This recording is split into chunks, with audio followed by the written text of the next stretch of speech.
अध्याय 1 कुरुक्षेत्र के युद्ध स्थल में सैन्य निरीक्षण। धृतराष्ट्र ने कहा, हे संजय, धर्मभूमि कुरुक्षेत्र में युद्ध की इच्छा से एकत्र हुए मेरे तथा पांडु के पुत्रों ने क्या किया? संजय ने कहा, हे राजन, पांडु पुत्रों द्वारा सेना की व्यूह रचना देखकर राजा दुर्योधन अपने गुरु के पास गया और उसने ये शब्द कहे, हे आचार्य, पांडु पुत्रों की विशाल सेना को देखें, जिसे आपके बुद्धिमान शिष्य द्रुपद के पुत्र ने इतने कौशल से व्यवस्थित किया है। इस सेना में भीम तथा अर्जुन के समान युद्ध करने वाले अनेक वीर धनुर्धर हैं, यथा महारथी युयुधान, विराट तथा द्रुपद। इनके साथ ही धृष्टकेतु, चेकितान, काशीराज, पुरुजित, कुंतीभोज तथा शैब्य जैसे महान शक्तिशाली योद्धा भी हैं। पराक्रमी युधामन्यु, अत्यंत शक्तिशाली उत्तमौजा, सुभद्रा का पुत्र तथा द्रौपदी के पुत्र, ये सभी महारथी हैं। किंतु हे ब्राह्मण श्रेष्ठ, आपकी सूचना के लिए मैं अपनी सेना के उन नायकों के विषय में बताना चाहूंगा जो मेरी सेना को संचालित करने में विशेष रूप से निपुण हैं। मेरी सेना में स्वयं आप, भीष्म, कर्ण, कृपाचार्य, अश्वत्थामा, विकर्ण तथा सोमदत्त का पुत्र भूरिश्रवा आदि हैं, जो युद्ध में सदैव विजयी रहे हैं। ऐसे अनेक वीर भी हैं जो मेरे लिए अपना जीवन त्याग करने के लिए उद्यत हैं। वे विविध प्रकार के हथियारों से सुसज्जित हैं और युद्ध विद्या में निपुण हैं। हमारी शक्ति अपरिमेय है और हम सब पितामह द्वारा भली भांति संरक्षित हैं, जबकि पांडवों की शक्ति भीम द्वारा भली भांति संरक्षित होकर भी सीमित है। अतः इस सैन्य व्यूह में अपने अपने मोर्चों पर खड़े रहकर आप सभी भीष्म पितामह को पूरी सहायता दें। तब कुरुवंश के वयोवृद्ध परम प्रतापी एवं वृद्ध पितामह ने सिंह गर्जन किसी ध्वनि करने वाले अपने शंख को उच्च स्वर में बजाया, जिससे दुर्योधन को हर्ष हुआ। तत्पश्चात शंख, नगाड़े, बिगुल, तुरही तथा सिंह सहसा एक साथ बज उठे। वह समवेत स्वर अत्यंत कोलाहलपूर्ण था। दूसरी ओर से श्वेत घोड़ों द्वारा खींचे जाने वाले विशाल रथ पर आसीन कृष्ण तथा अर्जुन ने अपने अपने दिव्य शंख बजाए। भगवान कृष्ण ने अपना पांचजन्य शंख बजाया, अर्जुन ने देवदत्त शंख तथा अति भौजी एवं अति मानवीय कार्य करने वाले भीम ने पौंड्र नामक भयंकर शंख बजाया।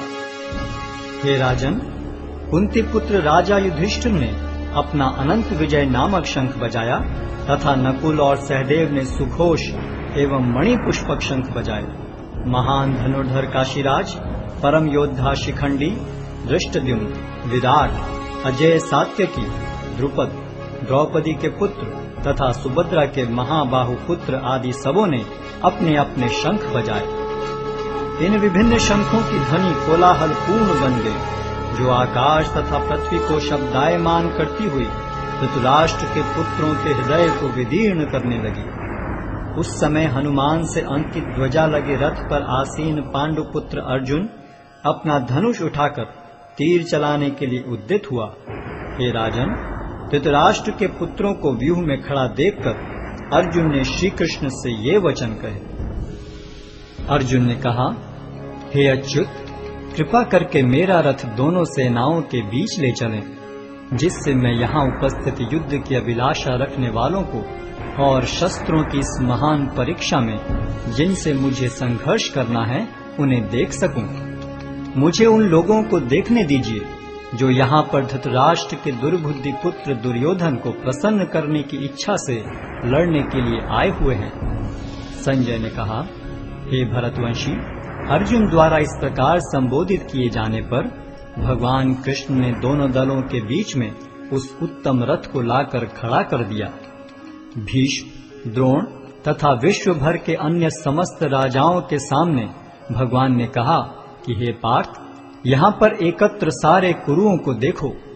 अर्जुन ने वहां पर दोनों पक्षों की सेनाओं के मध्य में अपने चाचा ताऊओं, पितामहों, गुरुओं, मामाओं, भाइयों, पुत्रों, पौत्रों, मित्रों, ससुरों और शुभ चिंतकों को भी देखा।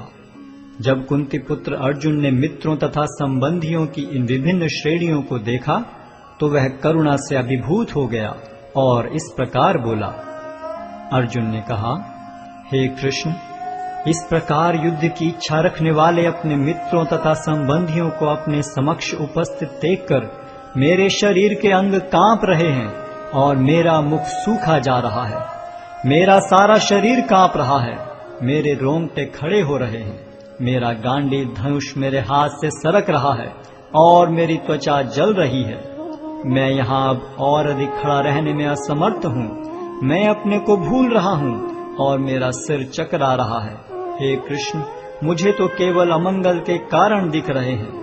हे कृष्ण, इस युद्ध में अपने ही स्वजनों का वध करने से न तो मुझे कोई अच्छाई दिखती है और न मैं उससे किसी प्रकार की विजय, राज्य या सुख की इच्छा रखता हूँ। हे गोविंद, हमें राज्य, सुख अथवा इस जीवन से क्या लाभ, क्योंकि जिन सारे लोगों के लिए हम उन्हें चाहते हैं वे ही इस युद्ध भूमि में खड़े हैं।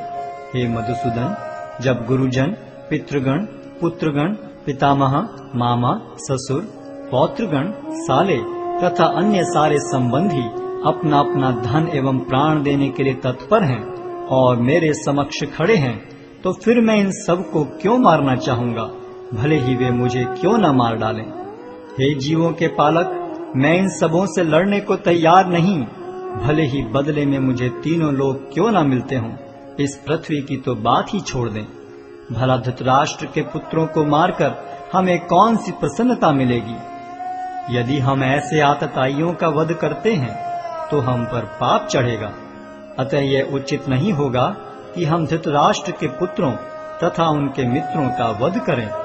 हे लक्ष्मीपति कृष्ण, इससे हमें क्या लाभ होगा और अपने ही कुटुंबियों को मारकर हम किस प्रकार सुखी हो सकते हैं। हे जनार्दन, यद्यपि लोक से अभिभूत चित्त वाले ये लोग अपने परिवार को मारने या अपने मित्रों से द्रोह करने में कोई दोष नहीं देखते, किंतु हम लोग जो परिवार के विनष्ट करने में अपराध देख सकते हैं, ऐसे पाप कर्मों में क्यों प्रवृत्त हों। कुल का नाश होने पर सनातन कुल परंपरा नष्ट हो जाती है और इस तरह शेष कुल भी अधर्म में प्रवृत्त हो जाता है। हे कृष्ण, जब कुल में अधर्म प्रमुख हो जाता है तो कुल की स्त्रियां दूषित हो जाती हैं और स्त्रीत्व के पतन से हे वृष्णिवंशी अवांछित संतानें उत्पन्न होती हैं। अवांछित संतानों की वृद्धि से निश्चय ही परिवार के लिए तथा पारिवारिक परंपरा को विनष्ट करने वालों के लिए नारकीय जीवन उत्पन्न होता है। ऐसे पतित कुलों के पुरखे गिर जाते हैं, क्योंकि उन्हें जल तथा पिंडदान देने की क्रियाएं समाप्त हो जाती हैं। जो लोग कुल परंपरा को विनष्ट करते हैं और इस तरह अवांछित संतानों को जन्म देते हैं, उनके दुष्कर्मों से समस्त प्रकार की सामुदायिक योजनाएं तथा पारिवारिक कल्याण कार्य विनष्ट हो जाते हैं। हे प्रजापालक कृष्ण, मैंने गुरु परंपरा से सुना है कि जो लोग कुल धर्म का विनाश करते हैं वे सदैव नरक में वास करते हैं। ओहो, कितने आश्चर्य की बात है कि हम सब जघन्य पाप कर्म करने के लिए उद्यत हो रहे हैं। राज्य सुख भोगने की इच्छा से प्रेरित होकर हम अपने ही संबंधियों को मारने पर तुले हैं। यदि शस्त्रधारी धृतराष्ट्र के पुत्र मुझ निहत्थे तथा रणभूमि में प्रतिरोध न करने वाले को मारें तो यह मेरे लिए श्रेयस्कर होगा। संजय ने कहा, युद्ध भूमि में इस प्रकार कहकर अर्जुन ने अपना धनुष तथा बाण एक ओर रख दिया और शोक संतप्त चित्त से रथ के आसन पर बैठ गया।